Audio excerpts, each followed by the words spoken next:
आधुनिक भारत के इतिहास में आपका फिर से स्वागत है। मैं हूं मिथिलेश सोलंकी, सहायक आचार्य इतिहास।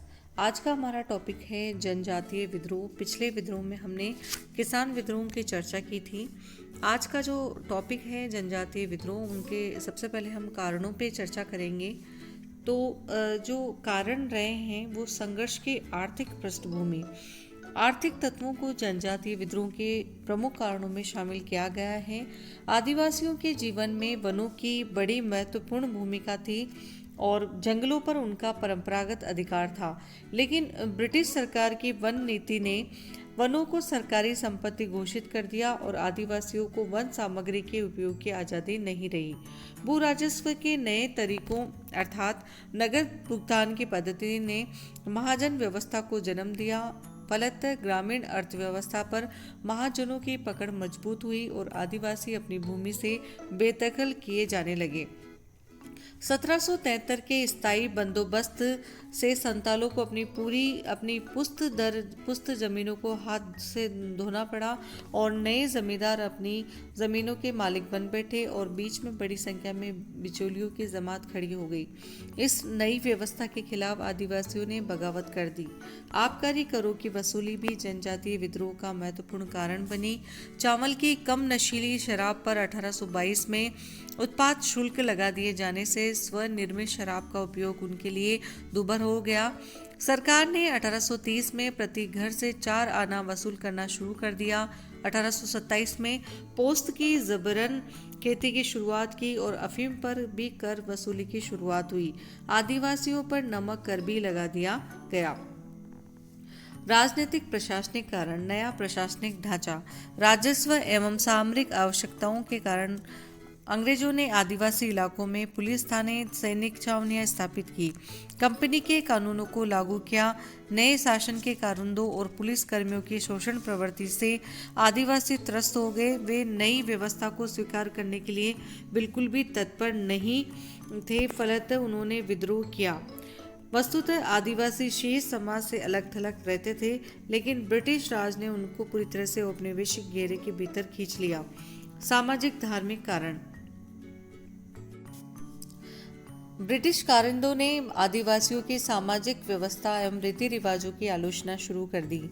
आदिवासियों को मूर्ख एवं अंधविश्वासी कहा गया, लेकिन आदिवासी ये सब सुनने को तत्पर नहीं थे। उन्हें अपने मुखियाओं पर पूरा भरोसा था। इस संदर्भ में 1817 में चेरों ने और 1819 में मुंडाओं ने अपने उन जमींदारों के समर्थन में विद्रोह किया जिनके अधिकार ब्रिटिशर्स ने छीन लिए थे। सामाजिक कुरीतियों से संबंध कानून जनजातियों के समान रूप से लागू थे। उड़ीसा के खोंडों ने इस कारण विद्रोह किया था कि सरकार ने उनमें प्रचलित नरबलि को रोकने की कोशिश की थी। ईसाई धर्म प्रचारक आदिवासी क्षेत्रों में प्रवेश कर उनकी संस्कृति पर प्रहार कर रहे थे। फलतः आदिवासियों में असंतोष पैदा हुआ। इस प्रकार अंग्रेजी शासन के दौरान होने वाले आदिवासी जनजातीय विद्रोह की पृष्ठभूमि बढ़ते हुए आर्थिक शोषण, प्रशासनिक जटिलताओं एवं सामाजिक असंतोष ने तैयार की। आइए हम प्रमुख जनजातीय विद्रोहों की चर्चा शुरुआत करते हैं। सबसे पहले बात करेंगे खासी विद्रोह 1829 की। बंगाल प्रदेश के पूर्व में जयंतिया और गारो पहाड़ियों के बीच में खासी जनजाति निवास करती थी। 1765 में सिलहट इलाके में अंग्रेजों का आधिपत्य स्थापित हुआ। असम सिलहट मार्ग को जोड़ने वाली सड़क निर्माण हेतु खासी लोगों की जबरन भर्ती की गई। फलतः उनमें असंतोष जागा। अतः तीरथ सिंह के नेतृत्व में खासियों ने विद्रोह कर डाला। 4 वर्ष तक छुटपुट संघर्ष होता रहा। दूसरी हम बात करेंगे कोल विद्रोह 1831-1832 की। छोटा नागपुर क्षेत्र में निवास करने वाली जनजाति कोल ने इसलिए विद्रोह किया क्योंकि उनके गांव को कोलों से छीनकर परदेसी सिखों और मुस्लिमों को दिया जा रहा था और ये आदिवासी बाहरी लोगों को अपनी स्वतंत्रता में बाधक मानते थे। साथ ही अंग्रेजों की स्थायी बंदोबस्त प्रणाली ने आदिवासियों को आक्रोशित कर दिया। बुद्धो भगत के नेतृत्व में यह विद्रोह हिंसा व लूटपाट से शुरू हुआ। अंततः ब्रिटिश दमन से विद्रोह समाप्त हो गया। खोंड विद्रोह 1846-55 उड़ीसा के निकटवर्ती प्रदेश खोंडमाल क्षेत्र के आदिवासी खोंड कहे जाते हैं।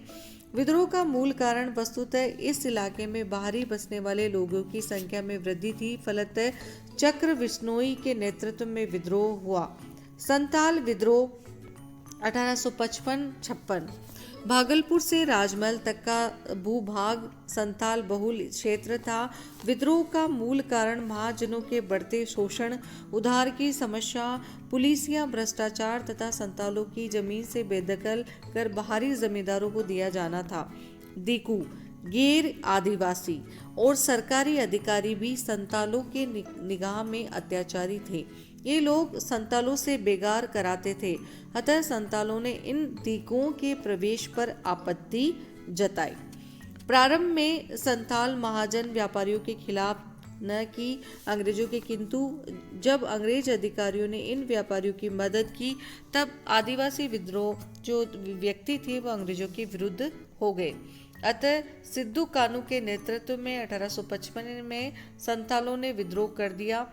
इस आंदोलन में मसीहावादी दृष्टिकोण मिलता है। सिद्धू ने कहा कि ठाकुर जी, भगवान ने निर्देश दिया है कि आज़ादी के लिए अब हथियार उठा लो। इस तरह संताल विद्रोह आर्थिक कारणों से प्रारंभ हुआ, किंतु शीघ्र ही उनका उद्देश्य विदेशी शासन का अंत करना हो गया, क्योंकि अंग्रेज अधिकारी उनकी शिकायतों पर ध्यान नहीं देते थे और शोषकों को आश्रय देते थे। ब्रिटिश ने संतालों के खिलाफ भयंकर दमन चक्र चलाया और विद्रोह का दमन किया। मुंडा विद्रोह 1899-1900। उल्लू गान। दक्षिण बिहार के छोटा नागपुर इलाके में मुंडा लगभग 400 वर्ग मील क्षेत्र में निवास करते थे। मुंडा जनजाति में सामूहिक खेती का प्रचलन था, लेकिन जागीरदारों, ठेकेदारों, बनियों व सूदखोरों ने सामूहिक खेती की परंपरा पर हमला बोला। ब्रिटिश भू राजस्व व्यवस्था ने उन्हें कृषक से मजदूर बनने को बाध्य किया। फलतः मुंडों ने इन लोगों के विरुद्ध विद्रोह आंदोलन किया। आरंभ में कुछ मुंडों ने ईसाई धर्म स्वीकार किया, क्योंकि मिशनरी मुंडा लोगों के प्रति सहानुभूति रखते थे, किंतु आगे औपनिवेशिक प्रशासक और जमींदार तथा मिशनरी आपस में सहयोग करने लगे। परिणामतः विद्रोही सारे यूरोपीय लोगों, ईसाई मिशनरियों, सरकारी अफसरों, जमींदारों और दीकों के खिलाफ हो गए। इन परिस्थितियों में बिरसा मुंडा ने नेतृत्व अपने हाथ में लिया। बिरसा मुंडा एक बटाईदार का पुत्र था और उसकी प्रारंभिक लोकप्रियता का आधार उसकी औषधीय एवं चिकित्सीय शक्तियां थी। आरंभ में वह ईसाई धर्म प्रचारकों के प्रभाव में ईसाई बन गया था, लेकिन बाद में शीघ्र ही उसने वैष्णव धर्म स्वीकार किया। उसने अपने समर्थकों को स्वच्छता, शुद्ध नैतिक जीवन यापन करने और मांस भक्षण न करने का जो प्रेरित किया। बिरसा ने घोषित किया कि उसका विद्रोह आत्मरक्षा के लिए है। उसने अंग्रेजी भू राजस्व व्यवस्था का विरोध करना शुरू किया। इस विद्रोह में महिलाओं की भूमिका महत्वपूर्ण रही। 1899-1900 में बिरसा मुंडा ने तीर कमारों से लैस होकर 6000 सहयोगियों के साथ अपनी आक्रामक गतिविधियां प्रारंभ कर दी, किंतु ब्रिटिश सैन्य बल ने विद्रोह का दमन कर दिया एवं बिरसा को जेल में बंद कर दिया। इस विद्रोह के बाद छोटा नागपुर काश्तकारी कानून 1908 में पारित हुआ, जिसमें संयुक्त काश्तकारी अधिकारों को मान्यता दी गई। बिरसा मुंडा विद्रोह केवल धार्मिक आंदोलन नहीं था, बल्कि ये मुख्य रूप से सामाजिक आर्थिक शक्तियों के विरुद्ध विद्रोह था। बिरसा मुंडा विद्रोह को राष्ट्रवादी विद्रोह कहना अतिशयोक्तिपूर्ण होगा, किंतु इस आंदोलन को साम्राज्यवादी विरोधी कहने से इनकार नहीं किया जा सकता। जनजातीय विद्रोहों की असफलता के कारण आदिवासियों ने इन विद्रोहों की पूर्व योजना नहीं बनाई थी और न समस्त प्रजाति के लोगों को इसमें सहयोग लिया जा सका। वस्तुतः इन लोगों को अपने उद्देश्य का स्पष्ट ज्ञान नहीं था, जिसकी प्राप्ति के लिए वे अपने को संगठित कर पाते। आदिवासियों को योग्य नेतृत्व नहीं मिल पाया। यद्यपि सिद्धो कान्हो, बिरसा, गोविंद तेजावत जैसे लोगों ने इनका नेतृत्व किया, किंतु अंग्रेज सेना के प्रशिक्षित एवं योग्य अधिकारियों की तुलना में यह नेतृत्व नगण्य था। फलतः अंग्रेजों ने योजनाबद्ध तरीके से इन विद्रोहों को दबाया। आदिवासियों के पास केवल तीर कमान थे, जिसके बल पर ब्रिटिश सेना का वे मुकाबला नहीं कर सके और इसकी वजह से अंग्रेजों की जीत हुई। जनजातीय विद्रोह का स्वरूप किस प्रकार था, इस पर हम चर्चा करते हैं।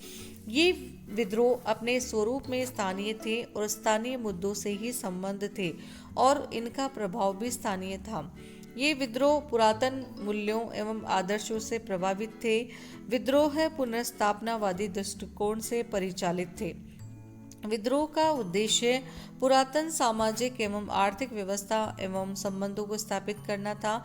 ये विद्रोह मसीहाई दृष्टिकोण से युक्त थे। विद्रोहों में औपनिवेशिक शासन के प्रति समझ का तत्व नहीं दिखाई देता है। इनके विरोध तत्कालीन शक्तियों के विरुद्ध थे, जमींदारी व्यवस्था, पुलिस व्यवस्था, न्यायपालिका आदि। इन विद्रोह ने सामाजिक आर्थिक व्यवस्था का कोई नवीन विकल्प प्रस्तुत नहीं किया। इस संदर्भ में ये प्रगतिशील कार्यक्रमों को प्रस्तुत नहीं कर पाए। ये जनजातीय विद्रोह हिंसक और उग्रवादी स्वरूप लिए हुए थे। विद्रोहों में अंधविश्वास समाहित था। कोई भी विद्रोह हो उसका परिणाम या महत्व जरूर होता है, तो हम इनके परिणामों पे चर्चा करेंगे। ये जो विद्रोह थे ये परंपरागत और स्थानीय विद्रोह की परंपरा की स्थापना इन्होंने की। जनजातियों में एकता और संगठनात्मक प्रकृति का इन्होंने विकास किया। उपनिवेशवादी विरोधी संघर्ष की अभिव्यक्ति के रूप में इनका महत्व है। इतिहास लेखन के सबल्टन विचारधारा का विकास, जिसके तहत नीचे से उभरते हुए इतिहास हिस्ट्री फ्रॉम बिलो के अध्ययन के रूप में इन्हें देखा जाता है। जन विद्रोह की एक मजबूत कड़ी के रूप में इन विद्रोहों का सम्मिलित परिणाम एवं पराकाष्ठा 1857 के विद्रोह के रूप में हुई।